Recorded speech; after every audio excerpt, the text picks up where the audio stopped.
তো হলো দশম শ্রেণীর ছাত্রছাত্রীরা যারা এবার 2025 সালে মাধ্যমিক পরীক্ষা দিলে তারা রেজাল্টের অপেক্ষায় আছে। তোমরা কীভাবে রেজাল্ট চেক করবে? তো তোমাদের গুগলে গিয়ে প্রথমে সার্চ করে নিতে হবে wbresult.nic। সার্চ করার পর তোমাদের এখানে এরকম একটা শো হবে, এখানে লেখা থাকবে মাধ্যমিক রেজাল্ট। এখানে ক্লিক করতে হবে।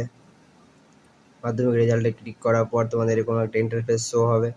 তো এখানে তোমাদের এন্টার ইওর রোল নম্বর, তোমাদের এখানে একটা রোল নম্বর থাকবে অ্যাডমিট কার্ডে, সেটা তোমাদের এন্টার করতে হবে। তারপরে তোমাদের এখানে ডেট অফ বার্থ সিলেক্ট করতে হবে, তোমাদের যেটা ডেট অফ বার্থ সেটা দিতে হবে। ডেট অফ বার্থ দেওয়ার পর তোমাদের এখানে লেখা আছে এন্টার ক্যাপচার। এখানে ক্যাপচার দেওয়া আছে 41827। এখানে যেরকম ক্যাপচার থাকবে সেগুলো তোমাকে সেম বসাতে হবে।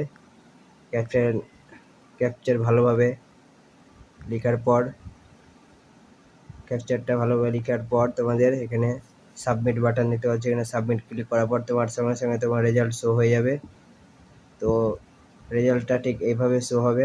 তো ভিডিওটা ভালো লাগলো তো লাইক এবং সাবস্ক্রাইব অবশ্যই করবে এরকম ভিডিও পাওয়ার জন্য।